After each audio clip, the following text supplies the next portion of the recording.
All right, we are live. Welcome, everyone. I'm Feross, CEO of Socket. We're a software supply chain security company that helps organizations understand and manage the risk in open source code that they depend on. And if you're building software today, you're almost certainly building on a foundation of open source code, and our job is to make sure that foundation is trustworthy. And so this is the first episode of something new we're launching at Socket, a monthly Fireside chat series where we sit down with the most interesting, most thoughtful practitioners in security, open source, and AI. So we're not talking to analysts or pundits, but people who are actually in the trenches, maintaining critical infrastructure, responding to incidents, and shaping how the industry thinks about these problems. And we're going to do this every month. And I could not have asked for a better person to kick it off with. We're also launching this series at a genuinely fascinating moment. The threat landscape is shifting fast. Supply chain attacks are increasingly sophisticated and increasingly frequent. And just in the last week or so, we've seen Anthropic's team announce that they surfaced over 500 vulnerability candidates in open source projects using AI, which is remarkable and really only the beginning, I think. As models from Anthropic, OpenAI, Google, and others get better and better at reading code bases and reasoning across components, the cost of finding vulnerabilities is going to drop to zero, I think. And so I think we're approaching a world where the hard part isn't just discovering vulns, but actually everything that comes afterward, right? So validating the findings, coordinating with the maintainers, developing patches, and then figuring out how to absorb these fixes at scale. And it's my opinion that disclosures will probably soon outpace our ability as an industry to actually remediate them. And that's a genuinely new and unsolved problem. And it's going to put enormous pressure on the maintainers who keep critical infrastructure running, which brings me to my guest today. So Christian is a longtime open source contributor and one of the maintainers of Log4j, a logging library that most of the world had probably never heard of until December 2021, when Log4j turned it into kind of the most talked about piece of software on the planet overnight. And Log4j affected an estimated 10% of all digital assets globally. I don't know if how valid that number is, but that's kind of the numbers I've seen approximately. And that would be web apps, cloud services, physical servers, really just everything. And sent security teams at companies large and small into this big emergency response mode right before the holidays. And Christian was at the center of that storm. And so he's thought more carefully than almost anyone about what it means to be a maintainer of critical infrastructure and what the industry gets wrong about open source sustainability and what secure by default actually looks like, especially when you have backwards compatibility to consider. So I've been looking forward to this conversation for a really long time. And with my really long intro out of the way, I'm really excited to kind of talk about what Log4j was really like from the inside and what the industry still hasn't learned from it and how to think about attack surface and foundational libraries. So Christian, welcome. Really, really glad to have you here. Yeah, thank you for the invitation. So I'm very glad to be here and speak about security one more time, because I think it's really, really important. And well, I'm very honored to be on this first episode, and I really hope that many will follow. Thank you. Yeah, it's really great to be able to chat with you. And I wanted to talk to you for a while. So maybe we can start with, how did you get started as a maintainer of Log4j? I'm really curious about how people find their way to open source software and how they get involved at the beginning. Yeah, I'm with the Apache Software Foundation for a long time now, and it seems everyone has a different story when it comes to contributing to open source. And mine is like, I had no good education when I was young, and then so I had to learn everything, teach everything myself. And then I was thinking, okay, now I'm a programmer, and I need to, do more. I need to prove myself. And at that time, I, met a really great guy, so a senior developer. His name was Walter, and he taught me many, many things. And one of the things he told me was there is something like open source, and there is a library called Log4j. And I was saying, okay, so what's going on with this library? And he said, something like the people who maintain this, they really love the software. They are, they're thinking about literally every word, every comment, everything. It's not like here in our company. It's like, they really care. And so I was like, oh my God, that sounds like heaven. And probably if I can prove myself, then probably I can join. So I really, so and then I started contributing, but I had no courage to contribute directly to Log4j because for me these were heroes, right? And so I thought I start with something smaller and started with Apache Commons, which is also a fundamental library. And I thought it would be easier to grow into that. So in reality, it was really, really, people loved the software there as well, and they were really strict with me. And at the time when I was about to give up with open source and joining such a foundation, they invited me. And then I was thinking, okay, when I could maintain something like Apache Commons, it was the Compress library. So probably I now can, try to get into Log4j. And again, I had no courage, so I maintained first Log4PHP.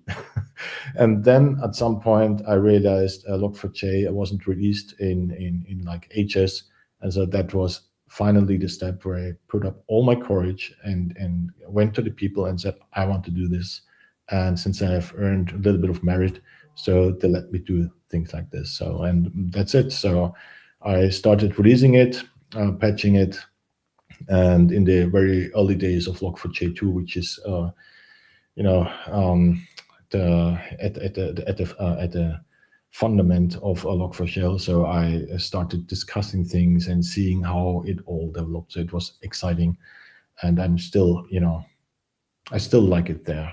So even if it's just a logging library, and it's all the fault of my mentor Walter. That's amazing.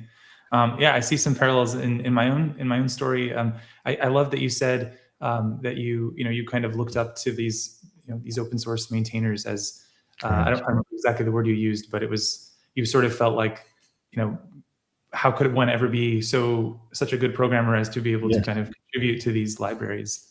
Yes, it's still what I feel today.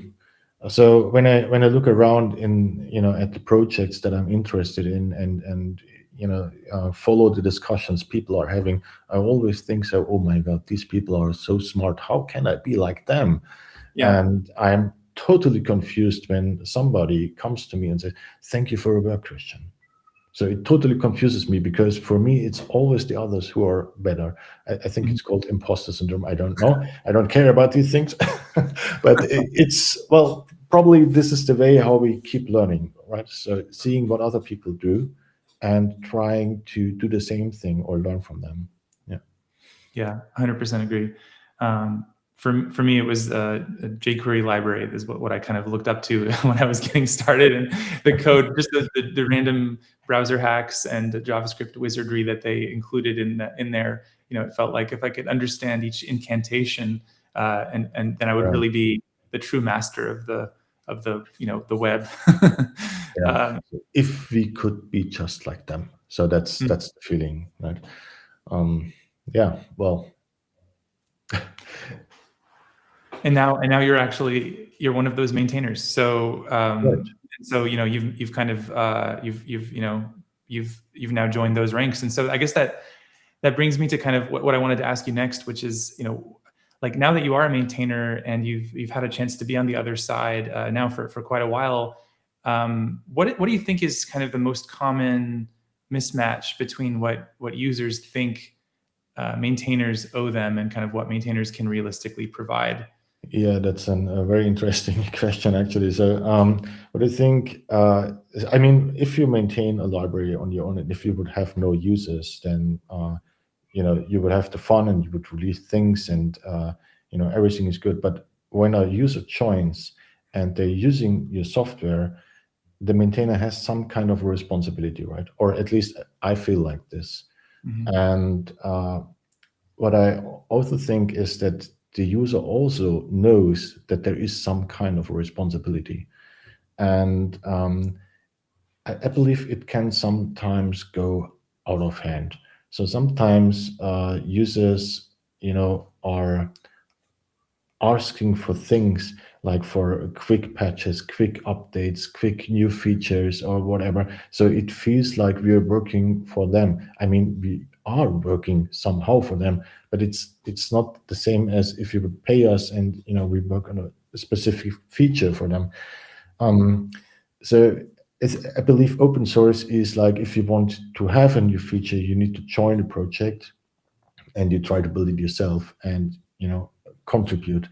But sometimes it feels like people don't want to contribute; they want you to fix it without in short time. And I can name a couple of people who wrote great libraries, and I can tell you they have families. They want to sleep sometimes, so they cannot work 24/7 for such a library. And yeah, but still, I speak for me, but still we feel the responsibility for our users, right? So we want to do the right thing. Yeah. Yeah, it's a big responsibility once you Yes. go from having no users of your library to having real users. I remember going through the same experience. At first, it was really exciting. Oh, I have a user, and then before you know it, you realize what a responsibility it is, and Yes. it can really be this weight on your shoulders of like, oh my gosh, all these people are counting on me now. I'm part of the the infrastructure of the internet, and I better not screw it up. Right. Yeah. I mean, I think what I would love to see is when users of your open source software would also consider them contributors, not only users, but contributors. And when something is not right, they try to fix it themselves. I know this is not possible, and I know this is a lot to ask, but Yeah. if the mindset would be there, then probably there would also be a little bit more understanding for what open source actually means, especially for the smaller projects or the solo maintainers and so on. Yeah. I think that it's also a challenge because there's so many different ways to do open source, Right. different structures and different meanings that people have. I mean, some people think open source is just a license that you put on a code Right. base, and they don't think of it as a community. Or it's sort of like you can put a zip file on your website, and that's open source, right? All right. And then there's like kind of the complete opposite extreme, which is open source is is about the community. But you might even, in some cases, there's some definitions where it's like it doesn't really matter what the license is. You could have technically a non-OSI or open source, license, but Yeah. you have all the trappings of open source in terms of the community and the discussions and the issues and the PRs and the collaboration, but it might not technically meet the open source definition. And there's like everything in between, and it's this huge, and then there's the individuals versus foundations versus like huge teams with governance processes, and it's very variable. Yes, that's right.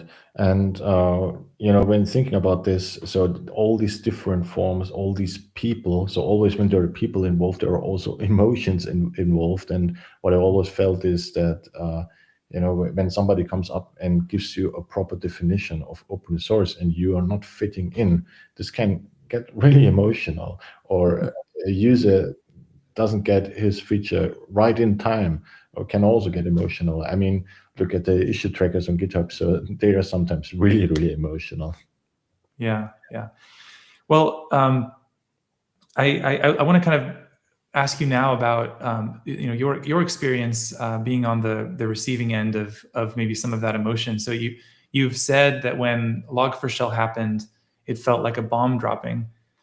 At the time, I think an estimated, like we said earlier, 10% of all digital assets, web apps, cloud services, other things like that were vulnerable. So I'm really curious what it was like to suddenly have the eyes of the world on what had always been a relatively small, quiet project. And how did you experience that shift in attention, especially from the press, right, and from other major frameworks or companies that suddenly you maybe suddenly realized they depended on you and had all these maybe expectations and things? Yeah, I mean, bomb dropping is pretty much the perfect term for it, actually. So, I mean, when I heard about this, I was sitting on the kitchen table and my son wanted to play some, I think, chess or whatever with me. and I was saying something like, "Yes, I am coming in 5 minutes," and then I saw this, and days later, I came to him and kept the promise. But it was really strange because I think I should write a blog post or something about the 5 phases of incidents. So like grief, anger, and whatever. And because I think there, first there is this sudden surprise. You sit there and you have a quiet project, as you call it. I mean, a logging library. This is probably the most boring library you can write, right? And it it just adds text to a file, so it's ridiculous, or whatever, right? So and then you see the words remote code execution. And when I saw this, I was actually checking. So, am I in the right mailing list?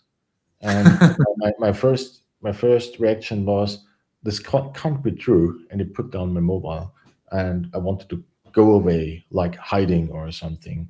But then I was thinking, maybe I should read again. Maybe I misunderstood. And then the next phase would be denial or something. So no, this is not true. This can't be true. But it was true. And as you know, it escalated pretty quickly. A colleague of mine has a very good, how to say, a write-up about how it all went. It's from Matt. I can send you the link, or everyone who is interested in this. And things changed really. I mean, it was 1 or 2 days later when I got a call from an old friend, and he didn't call me for like years. And I think I told this story many times, but I took this call, and he asked me, "Christian, did you just break the internet?" And I was like, "Yes, but I'm sorry, I'm busy now." And we are still in touch now. So, but he calls me now more often. So probably he wants to check if I am something new to break the internet. And that was really strange. Even Minecraft broke. My son loves Minecraft, and even that had this security patch. So, and then something strange happened. So imagine you're working for 20 years or whatever in open source, and nobody is interested in what you're doing. And then suddenly your biggest achievement is this security hole, and a German newspaper calls you and asks for an interview. So I gave two newspaper interviews in Germany, and funnily, one of the newspapers called me a couple of months later again and said, "Hey, can we talk about Log4j again? What else did happen?" And I said, "No, everything is fine now. We fixed it. Do you want to know how we fixed it and how it all went?" I never heard from them again. So I mean, people are really interested in when things are wild, so to say. So it was really, really strange to experience that when something breaks, you're suddenly famous. I mean, if it would not break, we wouldn't talk today, right? So I'm sorry for saying this, but if there was no Log4j, you would never have reached out to me and told me, "Hey, you have now very good security practices here in your project. I want to know more about this." Yeah, I mean, I can understand it because the experience is very unique, I guess. Yeah, so we had this press, and I had people calling me from several companies, big companies as well, asking me things like, "How serious is this?" "Yeah, that's very bad." "Can you fix it?" "Can you fix it?" "Yes, probably we can fix it." "Okay, when can you fix it?" "I don't know. We need to ask the team." So, for full disclosure, so the fix itself, I didn't write much for the fix. So this was all my colleagues who were there for a long time. One even stopped sleeping for a while, and they took vacation and everything so they could fix it. I was basically here to talk to people, and well, yeah, it was strange. And what also was strange is how many people were using Log4j. I mean, I knew it's used,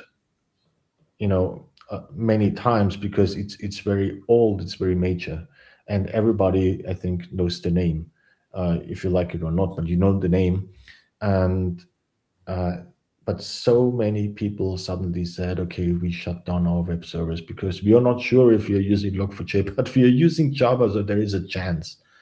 And some even said, we don't know if we are using Log4j because we are running nothing based on Java, but it's possible that with apt-get or something, we actually installed it and we don't know what happens. And so, yes, this was very strange. I can tell you, I would have loved if somebody, from the newspapers would have called us and asked us to give an interview because we're doing great work. Well, Yeah, I totally get it. It's one of the most kind of perverse things, I guess, about the way that open source works, which is that when things are working well, your project is basically invisible, right? right. It's invisible infrastructure that everyone depends on, and they only notice it when it stops working. And That's so right.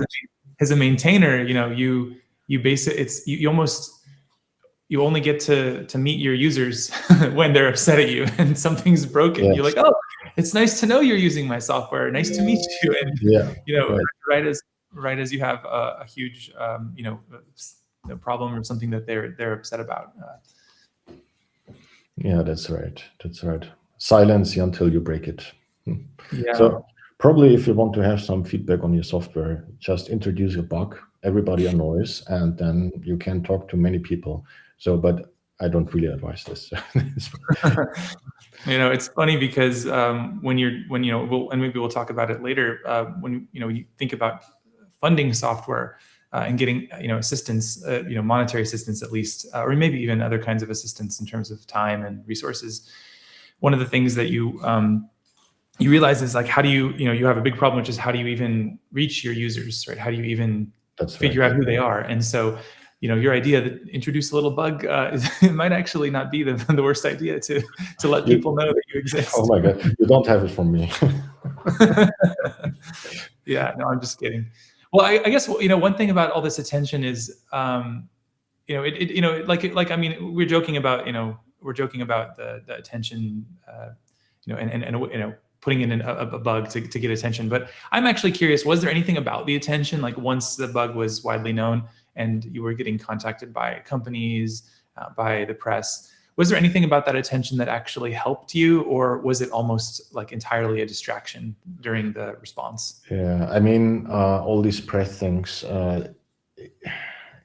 they were a little bit distracting, I had to say. I mean, it's not a problem because I dedicated my time for that. So the people who are working on the fix, they were not doing so much with the press. Mm-hmm. And I get it. So they need to know, right? So and they want to know, and I think it's perfectly legit that the world knows if it breaks, right? Mm-hmm. But they were not particularly helpful. And what was good and bad at the same time was the community. So you cannot imagine how many hate mails you get when you produce such a bug, right?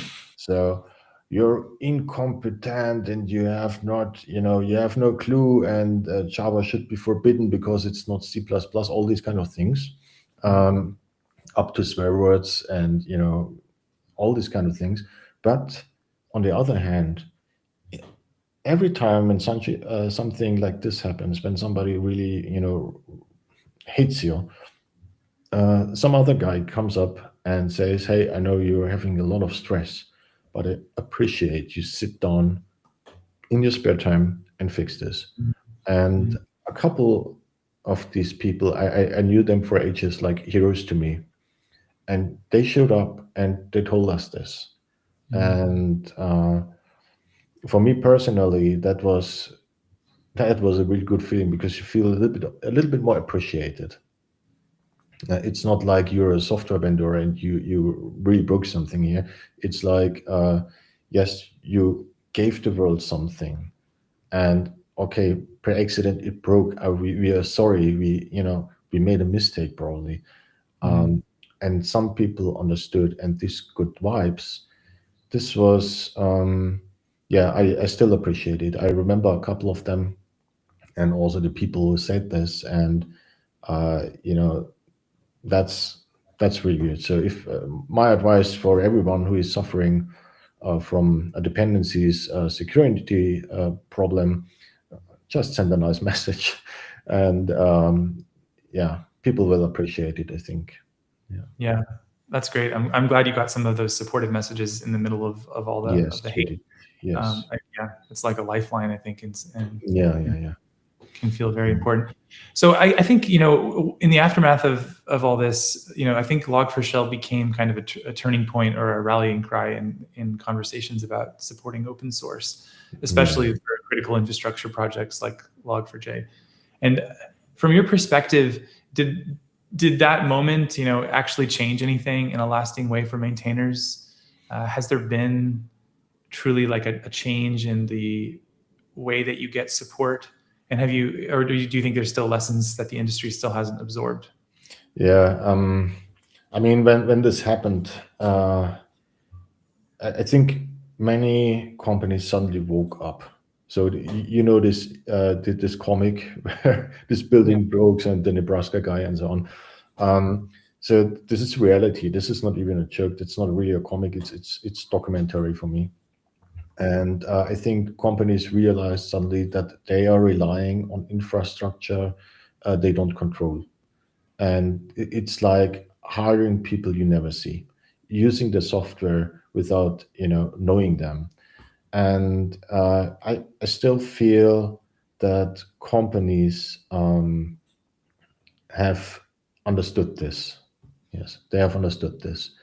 And what happened then after this security problem was we were invited to talk about this. To companies. Sometimes I was invited to internal conferences from some companies, and even there was a hearing on the White House. Even I was actually preparing to get for the first time to the US, but they have chosen somebody else to go there. Unfortunately, anyway, so it's really there. So even only recently there was a discussion about open source funding at the European Parliament, and they showed a video I have made about Log4Shell recently, and so it's there, and suddenly there were funding available. So there are now multiple fundings, and even we have received one. Mm. So we were supported by the Sovereign Tech Fund, which is now called the Sovereign Tech Agency. So very funny story. They just forgot us to ask if we want funding. So, but we asked them, and then they gave us a bunch of money, and I really had a lot of money at my hand. And I went to the project, and I told them, okay, we have money. Who wants to work for it?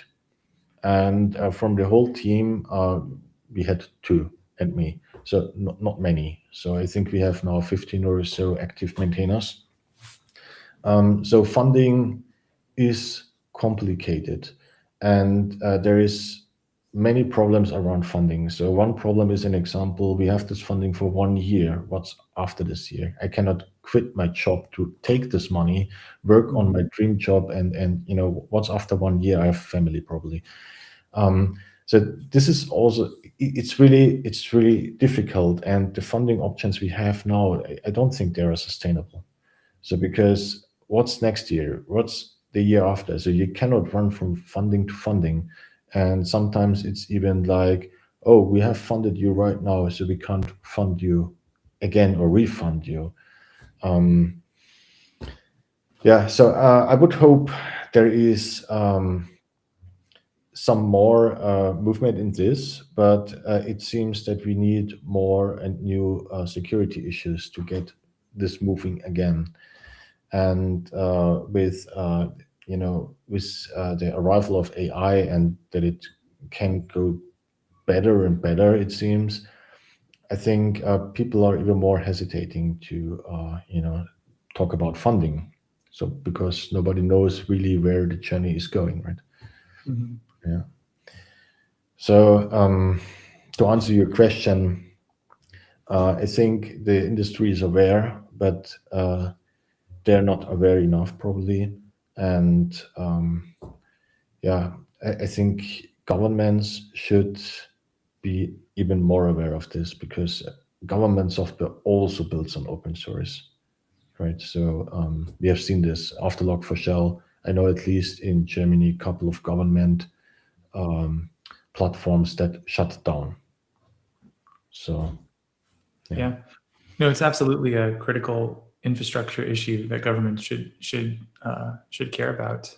yes. You make a really good point too, that I don't think it's discussed enough about the consistency of the funding, because Right. when you think about realistically, the folks out of the 15 folks on the Log4j team that were offered this funding, you mentioned only 2 took it. So that really shows you it's really difficult to walk away from a stable job and devote yourself to working full time on an open source project when you don't know that funding will be there. So I would love to get to a world, I don't know how we structure it, that how we get to this point, but a world where you could actually be an open source maintainer as a job, right? As like it could be something that a kid says, when I grow up, I want to be an open source maintainer. Yes, right. I think that would be a wonderful place to get to. How we get there, no idea. I fully agree. So it's difficult. And I mean, most humans need a little bit of stability. So of course there are some, I call it the freelancer prototypes. So they're absolutely fine with having a new job all 6 months or so. But usually once a family gets involved, you want some kind of a stability if possible. And that's not it, basically. Yeah. Unfortunately, yeah. Well, I want to talk now about some of the security kind of questions around the attack the vulnerability. And how we should kind of think about attack surface in foundational libraries. I think a lot of people's initial reaction to maybe not a lot, but I definitely saw some people have this opinion about Log4j, which is how could there possibly be remote code execution in a logging library, right? Like, I was asking that myself. Yeah, right. I mean, so it's not actually that unreasonable of a question to ask. Right. It almost seems like something maybe had to go very wrong for this to happen, right? And maybe part of it is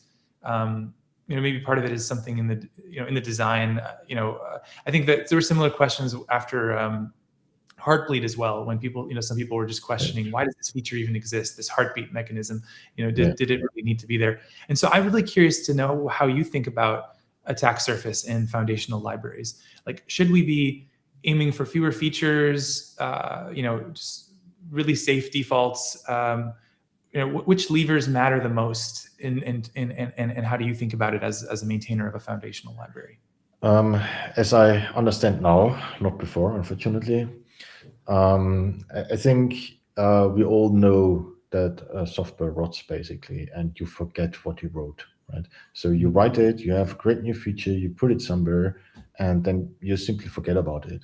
Actually, this was one of the things which I think caused Log4j. It was a patch we received in the very early days, and we added it because it made sense.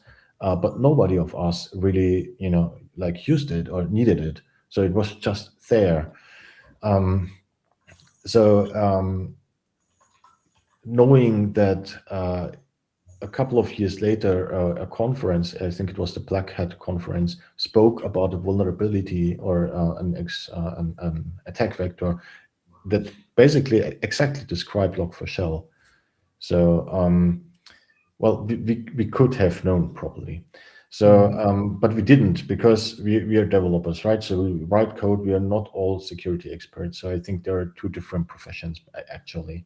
So, and if you're in such a situation, I would think you can write all features you want, but turn them off. Turn them off. Everything is off by default.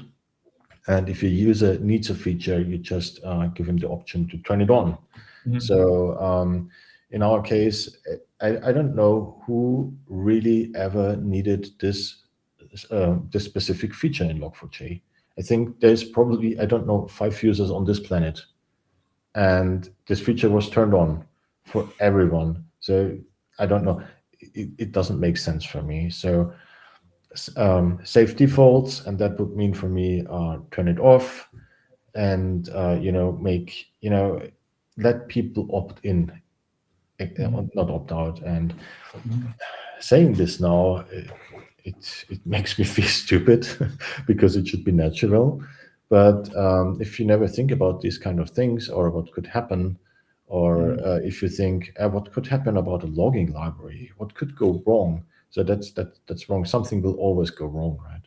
And you have to prepare for that, and that's turn it off. That's what I think. Yeah, it's such a great point. Obviously, defaults matter. Most people are just going to use the defaults. I think we've learned this, over and over again in security, but in all kinds of parts of society, that people just do the defaults. But the other point that I really liked that you made was that this feature was submitted in a pull request in the early days of the library, and none of the maintainers were necessarily like that familiar with that part of the code, or that interested even in using the feature, or thought it was an important feature. And that's one of the things I think that is so maybe counterintuitive or misunderstood about open source, which is when users are sending PRs, often they say, well, I didn't just file a bug, I actually wrote the code for you. You should merge my PR. I did all the work already. What's the big deal? You should merge it now. Yeah. But there's this infinite maintenance burden. Like you hit merge now, but now you own the code forever. They can disappear, but Right. You as the maintainer own the maintenance of this code and the support and the security of it indefinitely. Yes. And it's so when PRs get closed by maintainers and people get upset, I think that's something that they maybe the contributor doesn't maybe appreciate as much, is that you are signing up as a maintainer to maintain this code forever. Yes, and I mean, what you said is basically exactly what I have learned from my colleague Volkan from the Log4j team. He was always saying things like, we only add features if we need them. Be careful with what you add. And also these things, if you add it, you have to maintain it. Are you actually stepping up for maintaining it? And I think we need to think about this. So we are not building something which pleases everyone. So it's not possible. You need to focus on, I don't know, your core maybe, and only add what you're willing to support long term. And if you are not supporting it long term, it's because things change, right? Life changes. Then you have to retire it. You need to make it transparent to the user. Yeah, and it's illuminating when you do push back sometimes on contributors around these kinds of features, and you propose maybe they should fork the project and just add it to their own, add this feature to their own fork. Yeah. The pushback often is, well, then I have to maintain it. And it's like, now you're getting it, and now you understand. It sort of makes sense why one would want to push the feature into the mainline when you think about it like that. I mean, I think we still take software very personal, right? So if you write, or if I wrote something in my very early days and it was rejected because it was not good enough or did not match what they had in mind or something, I also took it personal, because I was a young person and I was hungry for being in this group, and I was hungry for learning, and I gave my best, literally. So the first Commons Compress version you could have had. So it was really complicated. It had a plugin system, and I was really proud of it because it did something with reflection and whatever else, and it was really fantastic. And then the response was, hey, that's too complicated. Make it simpler. Make it if else. And I said, well, what if else? I have reflection, but no, if else, please. And they were right, but it still hurt, right? But I think when you grow up, I hope I have grown up a little bit. When you've grown up, then you probably don't take it so personal anymore, but you need to take this opportunity to think twice. Yeah, absolutely. But it sounds like Log4Shell definitely had some changes for you and your mindset about how security works as a maintainer. But were there any other besides the code, any other I guess mindset changes you had in terms of how you think about risk or responsibility or unintended consequences of design decisions as a maintainer? Yes, I mean, well, after Log4Shell, it took me a while, but my personal mindset completely shifted. So previously, I was, when I heard something like software security, this was like a black box.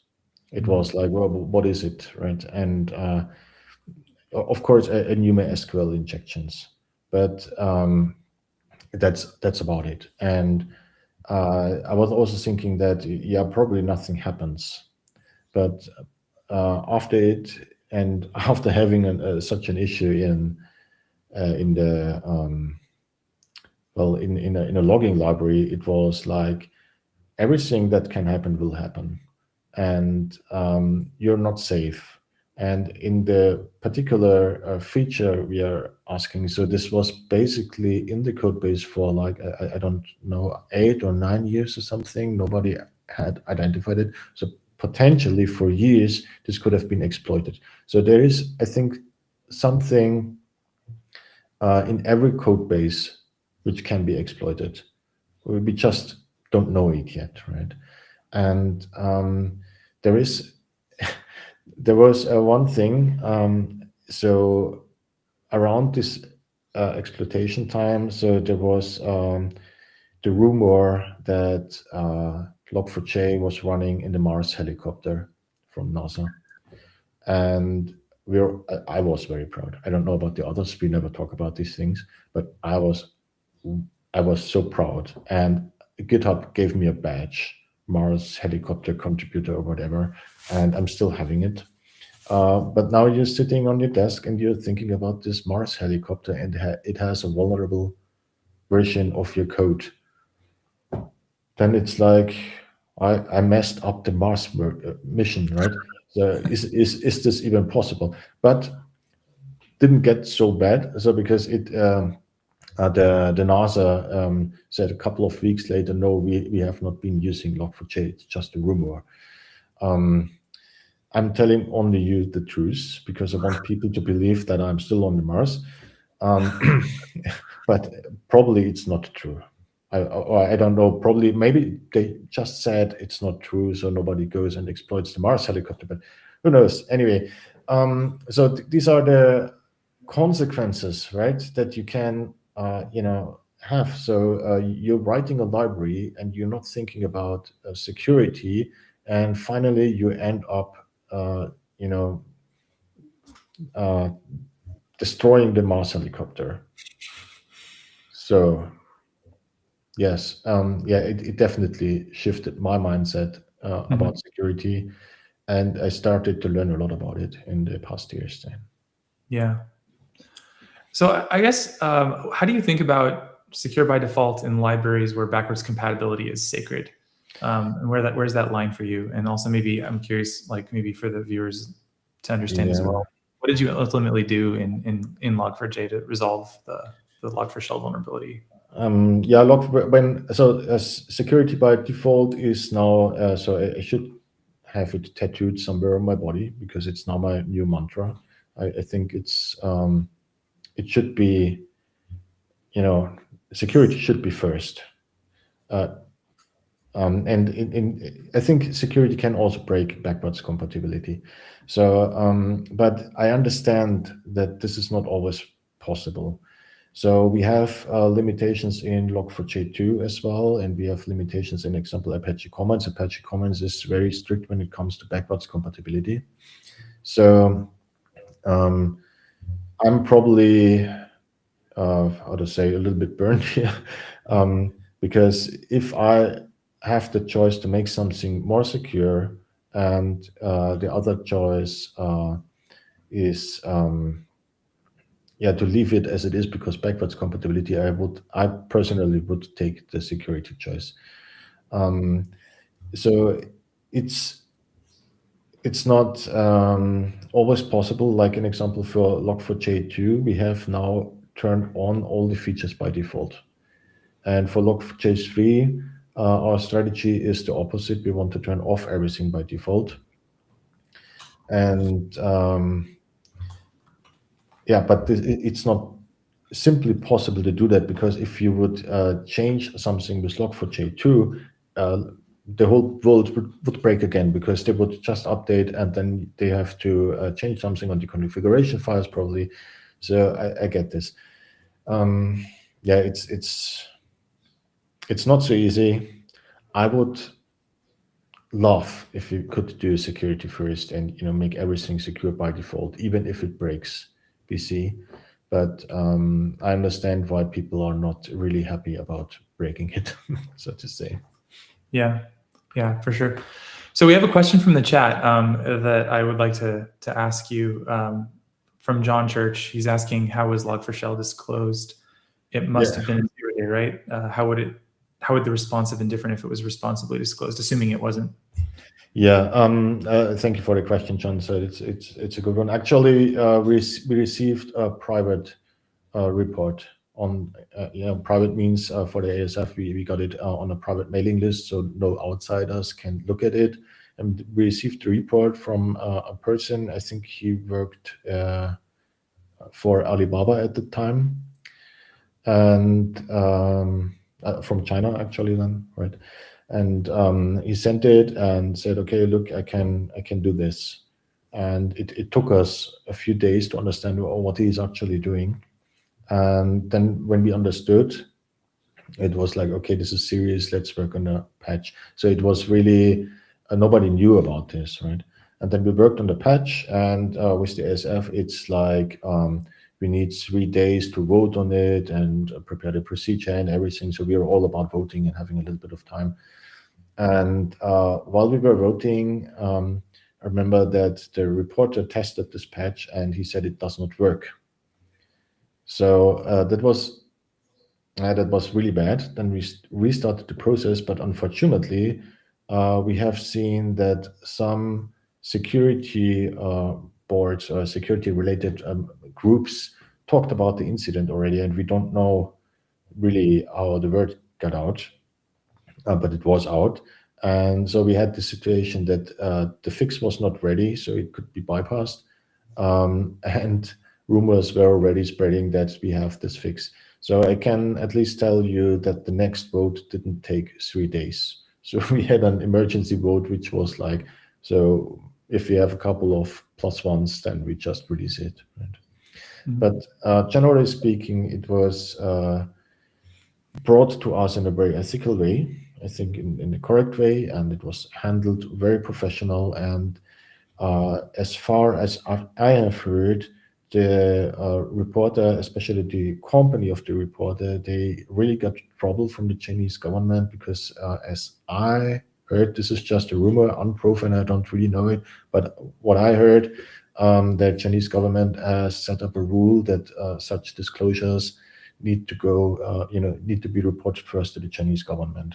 So I'm absolutely unsure if this is true, but if it is, I am very grateful for the reporter for doing the right thing and bringing it to us first, because otherwise it would have been, wow, imagine we understand this issue while it was exploited. So it would have been even worse. So. Yeah. Well, yeah, thank you for the question, John. We appreciate it. So now, Christian, I want to ask you if you could wave a magic wand and eliminate one class of risk across the entire Java ecosystem, what would it be and why? Yeah, that's a hard one, but I think from the previous responses, you might have a guess already. I would say that the human is usually not in any threat model, and I think I would like to do my magic and eliminate all the risk from of abandoned or under-maintained libraries that power the system. So we have so many of them. I know you're working with the JavaScript ecosystem. Last time I installed Reactor or something, it was like, boom, a billion of libraries, and 200 ask for funding, and 300 have high security risk or something involved. So, and if you look closely, many of them are not maintained anymore. So my magic wand would be to give everyone enough time to maintain this, or at least be transparent about this, right? So visibility, accountability, sustainable support. So that's my, I don't know, what's the spell? Crucio, right? No. Crucio is the one that tortures. It's yeah, it's the bad one, right? So probably the anti-Crucio. Yeah. I think that makes a lot of sense. I think that it's become, I mean, as open source has become more and more, I guess, democratized, and you have more and more libraries, and they're smaller and smaller. I think a lot of this is driven by NPM and Rust and newer ecosystems that make it easy to publish packages. It becomes even harder to avoid abandoned or out of date dependencies, because you get these really deep dependency trees, and you have maybe something that's 15 levels deep in the tree that's abandoned or out of date. But in order to fix that, you have very limited tools as the application developer working on the app. At the very top level, you can really only control the direct dependencies a lot of the time. So you end up in this situation where somewhere along that chain, someone, you almost have to get PRs merged all the way down the chain sometimes in order to get a fix into the application. So it's a very difficult problem. We're at Socket, we're actually working on trying to offer people like a better option for this. It's a newer thing we're developing right now called certified patches, and the concept is that you can remain on the version that you're on of the package, but patch the vulnerability out. So in some sense, you are changing the version you're using, but you're but the hope is we can offer these patches without any breaking changes or any API changes when that's possible, so that the work required to migrate your first-party code to support the new API changes, the breaking changes, that can be eliminated. And so the cost to taking a patch is a lot smoother. But it's a big undertaking, and we're sort of at the early stages of it, and so we'll see if it helps. But I think it's it's a huge problem. I agree with you. So you said that developers and maintainers are kind of the first line of defense. And for someone maintaining a critical project largely on their own, like what would be some, what's the best security advice that you would give to other maintainers, especially when your time and your energy and your resources are very limited and constrained? Well, so if you're maintaining something critical mostly alone, then I think you must accept one uncomfortable truth, and that is something will eventually go wrong. That's usually the case, and I think there is a couple of things then. So first, I think security should not be treated as an add-on or something like this. So that was my mindset and my mistake previously. I was thinking like, oh, now I code it and I make it secure later or something. But today, I believe that security needs to be treated first. So it's first. And if you're unsure if one thing is secure, if you have potential problems, then better go slow. So I know we have no time, but still sometimes it's better to go slow, and then the feature doesn't come out next week or in a month or so. Maybe it takes 2 months or so. The next thing I would say, what I also did is start learning. I know, again, we're all low on time, and when I now say go and learn something, I mean at least invest a little bit of time. So it does not need to be 5 hours a week or so, but I mean the OpenSSF they provide us security training for free, and you can just do small blocks each time, and they are really fun, and they're, a couple of things you probably have never heard, a couple of them you have, and you can progress, and just 10 minutes a day or something like this. And another thing is, if you're mostly alone, then one of the risks is isolation, right? So isolation with your code base and facing an incident, so that's killing you, right? So you can use your community. You can reach out to community. So your community is often also helpful, and so you can ask them for help, so to say. There are also GitHub Secure Fund where you can join, and they help you to learn or get in touch with other people to learn about security, or they have user so chats where you have contact to other maintainers and can ask them. So it's really not, security is really not a solo sport. Who knows, maybe a socket may also be open for some questions. So if it comes to security, at least you're big into security, right? But my best tip would not be all these things. So, but my best tip would be create an incident plan, and not tomorrow or next week. Now, so right after this call, like this now, right? And because what I've learned, so when something like Log4j hits you, then you can't create it anymore. It's too late. Then you need a plan to know to whom do I ask when I have an incident. How do I create an incident report or a CVE or whatever. So how I'm doing these things, and if you're low on time, then probably just copy paste one from a popular open source project. They are usually doing it very well. Try to understand what's inside and create your own incident plan. So for us, it was really fantastic to have fun, because the Apache Software Foundation has even a dedicated security team, and they know exactly how to proceed when something goes wrong. And I was very, very grateful to have these people around who knew what to do and what forms to fill out. And so incident plan. Yeah. Stop talking, do this incident plan. Yeah. Great idea. Yeah.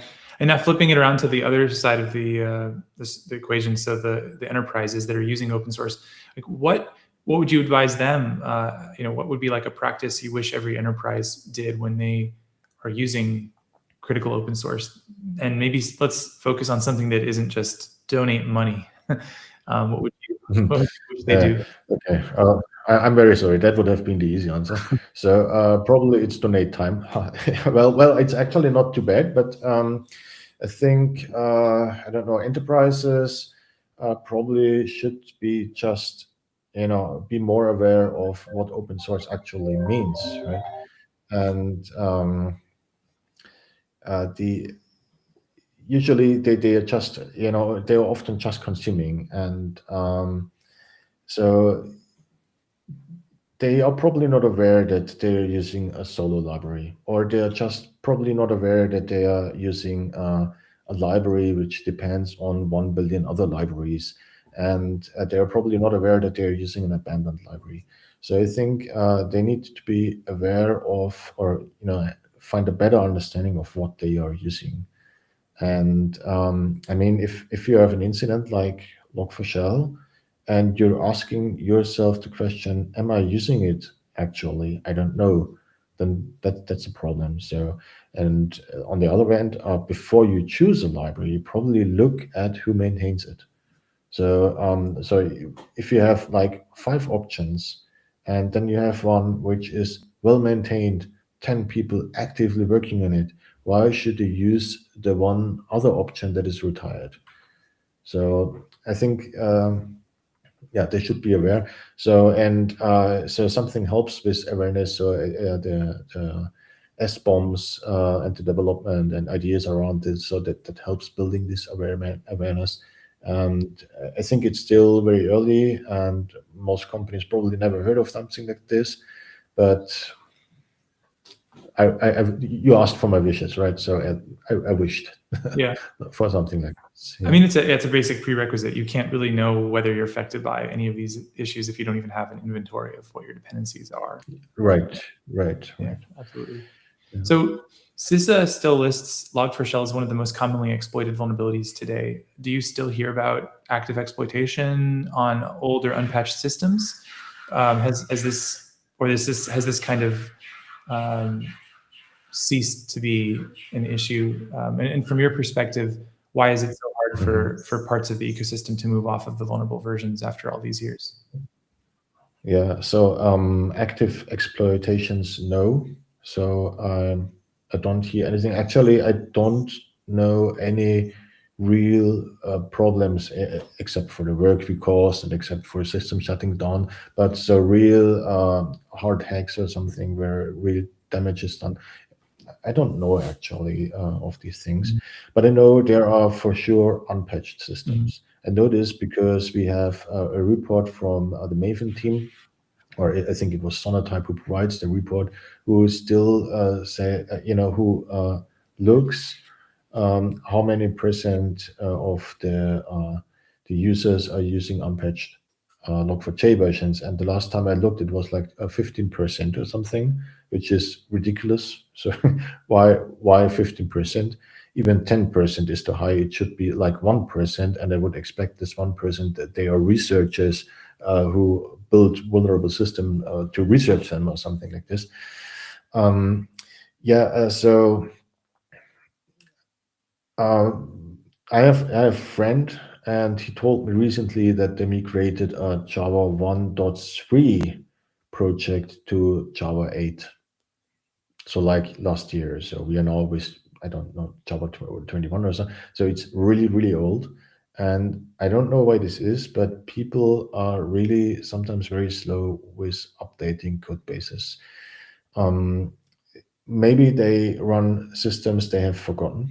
So that's one thing probably, or they have no proper way to update systems. So when you think on huge microservices systems that run probably, I don't know, 1,000 microservices can be complicated.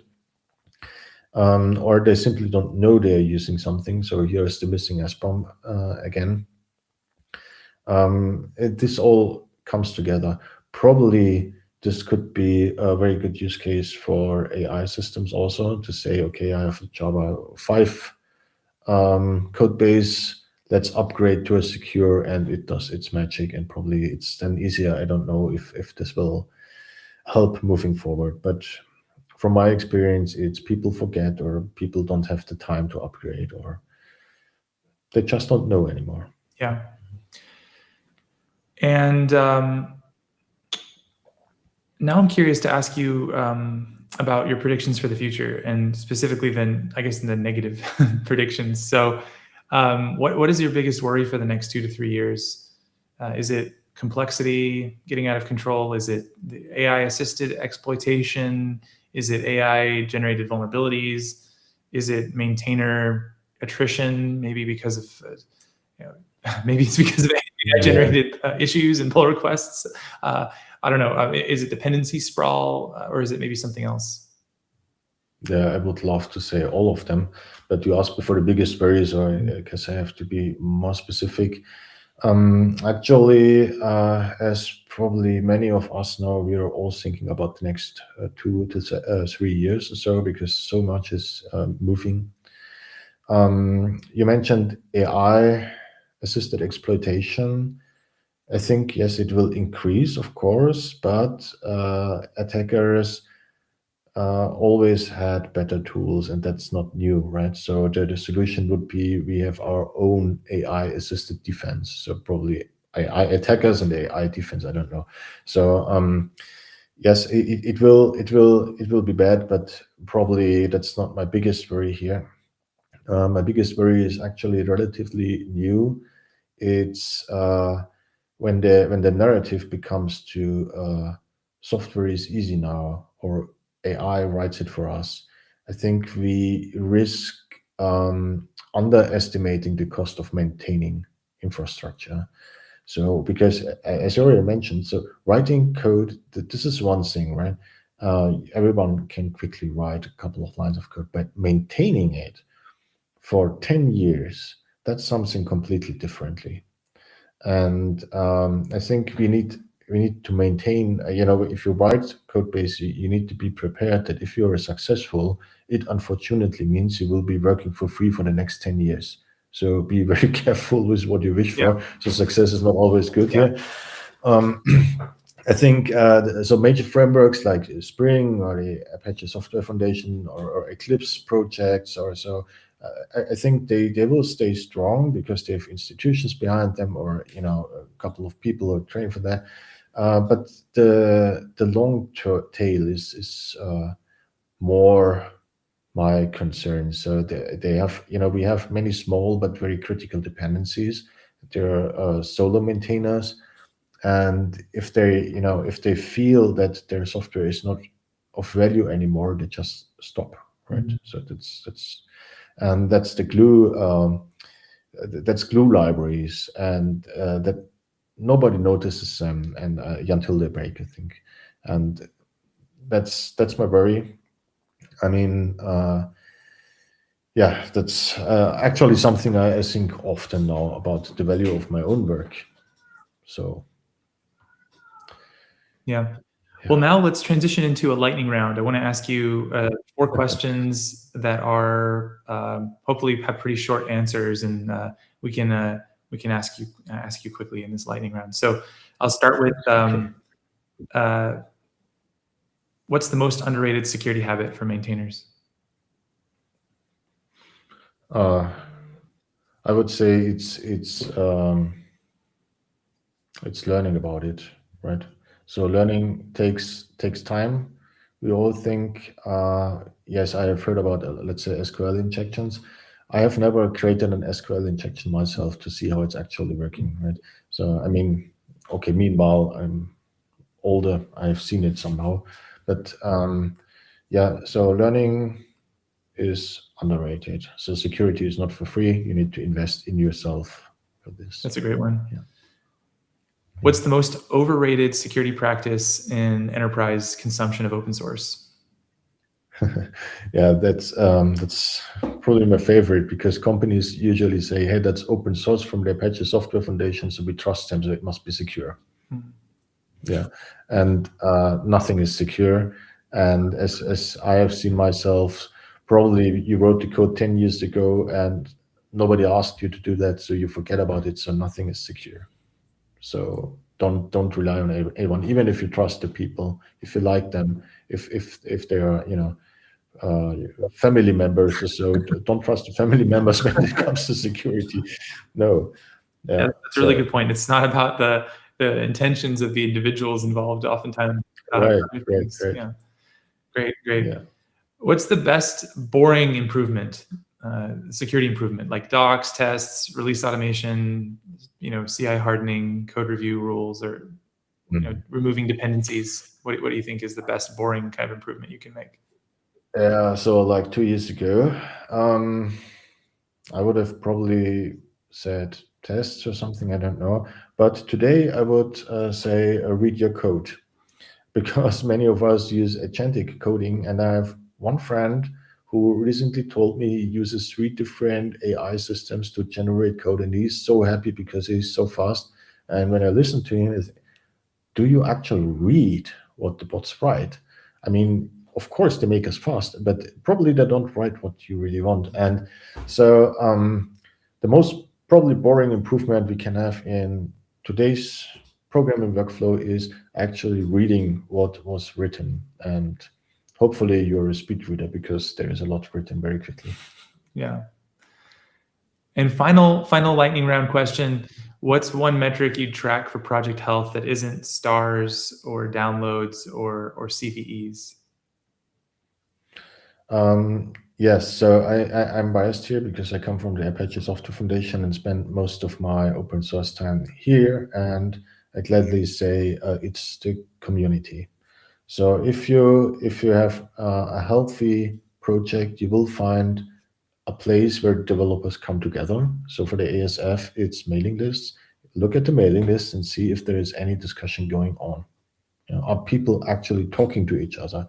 You can even find out if people don't like each other, then probably it's critical, right, to this. Or if you don't have anything on the mailing list, it's not very actively maintained, it could be a problem.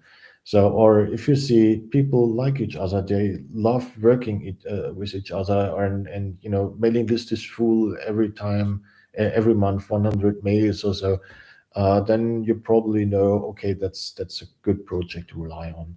So I said mailing list because for the ASF, mailing list is most important, but I fully understand that younger people or more modern people are probably they're using Slack, Discord, whatever. So you can also look there. Mm-hmm. What I always find critical is the number of issues, because if you have many issues or many people commenting on issues, that's not necessarily community. For me, community is more like people actually stepping up when you have a problem, joining you in helping fixing the problem. And that helped us tremendously when we had Log4j, because when I heard of it, this project was not so active, and I was thinking, oh my God, now I have to learn about this specific component, and I have no idea. I was really a little bit, panicking is not the right word, because it's too soft for what I felt. But suddenly the community came back. So people who didn't work for Log4j in like 1 or 2 years or 3 years or whatever, they just showed up again. So, hey, there is a problem. Let's fix it together. And yeah, so the community saved it then. And it was a very a great and fantastic experience for me to see that people just stick together. So if I would look at one metric only, I would look at the community. Yeah, that's amazing. Christian, thank you. This was exactly the kind of conversation I was hoping that we'd have when we started planning this Fireside Chat series. Honest, practical, and genuinely sobering in the best way. I think what strikes me most about all the problems you described is that they aren't really technical problems at their core. I mean, some of them are, but a lot of them are human ones about sustainability, trust, and then often a lot of it is about the gap between the value that open source creates and then the support that it actually receives. And I think Log4j, yes, it was a flaw in the library, but it was also a kind of a flaw in how everyone thinks about their open source software and relates to it. I would argue, and we don't take that seriously enough. So if you're watching this and you maintain a critical open source library, I hope you enjoyed the conversation and felt some ability to relate to some of the stuff Christian was describing. And if you're on the kind of company side consuming open source, I hope you feel maybe a greater sense of responsibility and can help chip in to your favorite projects and the projects you depend upon. So with that, I just want to mention to folks, we're going to be doing this every month, bringing in practitioners, maintainers, researchers, and builders who are working on, I think, the hardest problems in security and open source. So if you want to be notified when the next one of these comes out, you can follow Socket and subscribe wherever you're watching this right now. And Christian, again, just genuinely thank you for taking the time to talk to me today. I really hope we get a chance to do this again. Maybe in a few more years, we can check in and see how things are going and do this again. Yeah, hopefully not with the next security incident. Yeah, maybe that can be the goal. Is we don't wait for the next security incident to tell you you're doing a good job. Yeah, probably yes. Yeah. So thank you very much for having me and asking these questions. I believe that speaking about these things and the problems and that there are people behind open source, this is also a very, very important contribution to secure open source software and open source in general. So thank you again for the invite and for doing this.